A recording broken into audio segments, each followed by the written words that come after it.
Hi friends, எல்லோரும் எப்படி இருக்கீங்க? இன்றைக்கி நம்ம சேனலில் காரச்சாரமான இறால் தொக்கு பார்க்க போகிறோம். அதுவும் செட்டிநாடு ஸ்டைலில் வீட்டில் இருக்கிற பொருளை வச்சு எப்படி ஈஸியாக செய்யணுன்றதை பார்க்கலாம். அதுக்கு ஃபஸ்ட்டு நம்ம பேனை நல்லா ஹீட் பண்ணிக்கணும். அதில் 2 டேபிள் ஸ்பூன் குக்கிங் ஆயில் சேர்த்துக்கலாம்.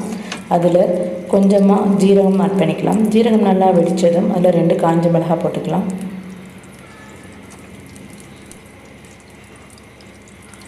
அடுத்தது நம்ம 2 வெங்காயத்தை நல்லா பொடிசாக நறுக்கி அதையும் இதில் சேர்த்துக்கலாம். வெங்காயம் 2 போட்டால் தக்காளி 3 போடணும், அதான் அளவு. இப்போ இதில் கருவேப்பிலை சேர்த்துக்கலாம்.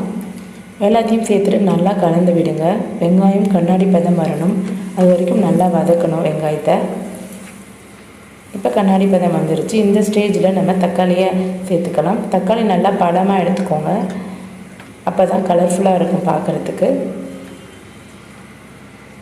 தக்காளியும் வெங்காயம் நல்லா வேகணும், அதுக்காக நம்ம கல்லுப்பு இதில் சேர்த்துக்கலாம். தேவையான அளவு கல்லுப்பு போட்டுக்கோங்க.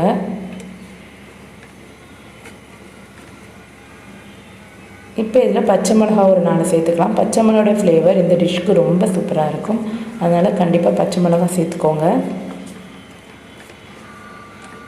இது எல்லாத்தையும் நல்லா மிக்ஸ் பண்ணிவிட்டு நம்ம மசாலாலாம் சேர்த்துடலாம். அதுக்கு நான் 1 டேபிள் ஸ்பூன் தனியாத்தூள், 1/2 டேபிள் ஸ்பூன் மிளகுத்தூள், 1/2 டேபிள் ஸ்பூன் மிளகாய்த்தூள், 1/2 டேபிள் ஸ்பூன் மஞ்சத்தூள், ஒரு 1/4 டேபிள் ஸ்பூன் ஜீரகத்தூள், ஒரு 1/2 டேபிள் ஸ்பூன் கரம் மசாலா சேர்த்துருக்கேன். கறி மசாலா தூள் இருந்தால் அதிகம் ஒரு 1/4 டேபிள் ஸ்பூன் சேர்த்துக்கோங்க, இல்லைன்னா ஸ்கிப் பண்ணிக்கோங்க. மசாலா ஐட்டம்ஸ்லாம் எல்லாத்தையும் சேர்த்துட்டு நல்லா மிக்ஸ் பண்ணி விடணும். இப்போ இதில் இஞ்சி பூண்டு பேஸ்ட் வந்து 1 டேபிள் ஸ்பூன் போட்டுக்கலாம். இதையும் நல்லா மிக்ஸ் பண்ணிக்கோங்க. இதோட ரா ஸ்மெல் போகணும், அது வரைக்கும் நல்லா மிக்ஸ் பண்ணி விட்டுட்டே இருங்க.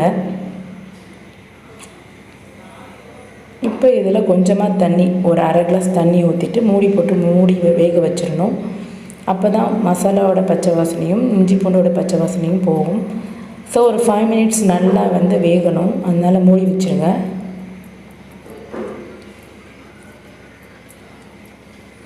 இப்போ ஒரு 5 மினிட்ஸ் கழித்து பார்க்கலாம். தண்ணிலாம் நல்லா வற்றி மசாலாலாம் நல்லா கலந்து நல்லா சூப்பராக வெந்துருச்சு. வெங்காயம் தக்காளியும் நல்லா குழஞ்சிருக்கு. இந்த ஸ்டேஜில் நம்ம இறாலை சேர்த்துக்கலாம். நான் 200 கிராம் இறால் எடுத்திருக்கேன். நல்லா க்ளீன் பண்ணி வாஷ் பண்ணி வச்சுருக்கேன். இறாலை சேர்த்ததும் நல்லா கலந்து விடுங்க. இறால் சேர்த்ததும் தண்ணி ஊற்றக்கூடாது, ஏன்னா இறாலே தண்ணி விடும். ஸோ அது மட்டும் இல்லாமல் இறால் சீக்கிரமாக வெந்துடும். ரொம்ப நேரம் வேக வச்சா அது லப்பர் மாதிரி ஆயிடும். ஒரு 10 நிமிஷம் தான் அதை குக் பண்ணணும், அதுக்கப்புறம் அதை ஆஃப் பண்ணணும், இல்லாட்டினா நம்ம சாப்பிடும்போது நல்லா இருக்காது. இது நல்லா மிக்ஸ் பண்ணி விட்டுட்டு நம்ம மிக்ஸ் பண்ணிகிட்டு இருக்கும் போதே கொதி வந்துடும். ஸோ இந்த ஸ்டேஜில் நம்ம தேங்காய் பால் சேர்த்துக்கலாம். தேங்காய் பால் வேணுன்னா தேங்காய் பால் சேர்த்துக்கோங்க, இல்லைனா தேங்காய் பேஸ்ட் அரைச்சிட்டு 2 டேபிள் ஸ்பூன் சேர்த்துக்கோங்க. நல்லா நைஸாக அரைச்சிட்டு இது கூட சேர்த்து நல்லா மிக்ஸ் பண்ணி விட்டுடலாம்.